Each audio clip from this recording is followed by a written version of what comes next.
just a little bit of history repeating. So far in the history that we've looked at, we've seen most people made money either by making wealth off the land, like the seigneurs and the nobility of France, or made money by farming that land, like the people of the Third Estate. Most people live close to where they got their food, and we saw how only the very wealthy were able to go to school. Essentially, anything that you use today, whether it be the bus you take to school, the food you get at the grocery store, the clothes that you wear, and even the computer, smartphone, or tablet that you're using to watch this video, were all made possible by the Industrial Revolution, which started in Great Britain. But what exactly was the Industrial Revolution?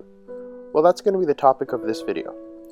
So John Green, you know the guy that wrote the book The Fault in Our Stars that they made into a movie and definitely made me and pretty much everyone wish they had their very own personal Augustus Waters? Augustus. Oh. Anyway, his definition of the Industrial Revolution was an increase in production brought about by the use of machines and characterized by the use of new energy sources. Basically, we started making more stuff because machines made it so that people could work faster, and new energy sources made it so that the machines could work longer than people. There was also an increase in food because of better agricultural equipment. More food meant a larger and healthier workforce. There was an increase in transportation, textile, coal, and money, which led businesses and entrepreneurs to invest in new ideas. All these things together led to an increase in the population and way, way bigger families and more babies being born.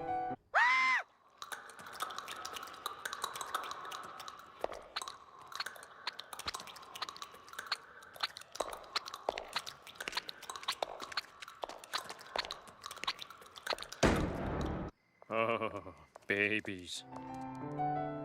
The first industrial territory started in the 18th century in Liverpool, London, and Manchester.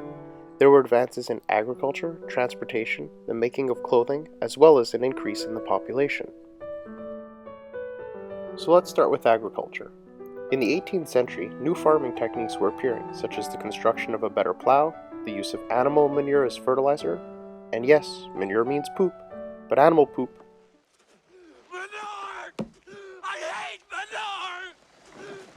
The use of higher quality seeds for planting, and crop rotation. So it was discovered that legumes capture nitrogen and fix it in the soil, and nitrogen is a natural fertilizer. So legumes make for better soil, while grains take nutrients out of the soil. So farmers realized by rotating the crops, land was able to keep its fertility and was able to produce more food. More food meant that there were less people starving. But this really ended up taking effect after the Revolution. During the Revolution, life expectancy was still short, and mortality rates were high. 1 in 4 kids died before the age of 5.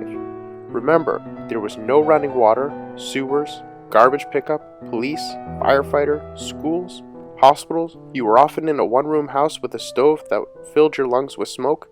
If you could afford coal, the people caught diseases like tuberculosis and cholera. But because of all the advances in the Industrial Revolution, I can play Flappy Bird on my phone. Okay, here we go. Oh God, don't die. Other improvements were in transportation. We saw how most goods were transported before the Industrial Revolution. What happened was the British ships brought raw materials from the colonies to be made into manufactured goods that would then be sold throughout Europe for money. Now Montreal has the Lachine Canal, but before we had that, Britain had its own. The canals were used to ship manufactured goods and raw materials inland across the country. But transportation of these goods wasn't much faster than that of the ancient Athenians in their boats. Energy sources were still man-powered, animal, or wind, but that changed with the use of coal and the invention of the steam engine. Coal helped speed up industrialization. The coal would burn and heat water in a boiler, which would produce steam, which would then turn pistons to create energy. It was way more powerful and reliable than earlier energy, but it led to the industry craving coal like crazy. Now steam and coal go together like lamb and tuna fish. Lamb and tuna fish? Maybe you like spaghetti and meatball? Be more comfortable with that analogy? Britain was lucky because they had several coal deposits which they began to mine. Without coal, the Industrial Revolution would have been near impossible. Steam and coal created some real changes. Steam pumped water out of coal mines so that miners would be able to dig deeper. Steam also ran steam hammers in iron foundries. It ran looms and spinning machines for the making of clothing in factories, and literally made the trains run on time. Coal created the heat to make the steam for steam engines, and also heated housings. Coal also replaced charcoal in melting ore to extract metal. Coal could be used to make coke. Not that coke, this coke, which gets way hotter than coal. This led to the creation of better iron and eventually, because of a man named Henry Bessemer, the creation of the steel industry.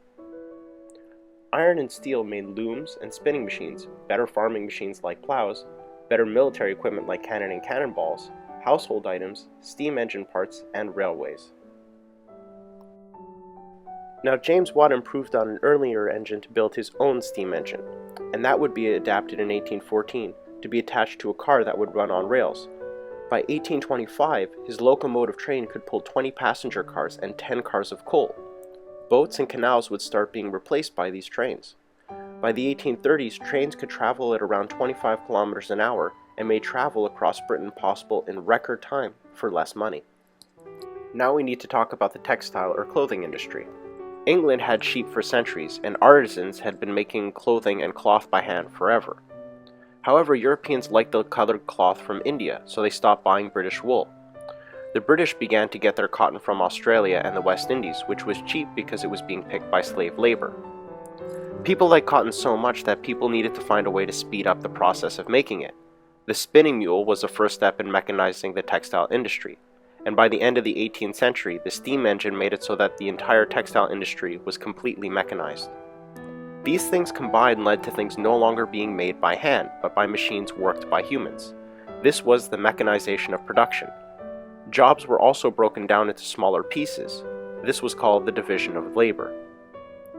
Changes weren't only mechanical, but economical as well. The bourgeoisie or the middle class in Britain owned the means of production, such as the factories, while the workers owned the labor power. Workers sold their labor to the bourgeoisie for a wage or salary. Now, because there was a change in business and businesses were growing, there was a need for money.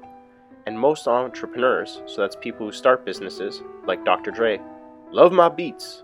Who am I kidding? I can't afford beats. Anyway, entrepreneurs didn't have enough money when they first got started to buy the means of production, so the things they needed to build whatever products they were making. So two things happened. They began to borrow money from the bank, who stored people's savings and then lent some of this money to entrepreneurs who paid it back with interest. Or they divided the money they needed to run the business into shares.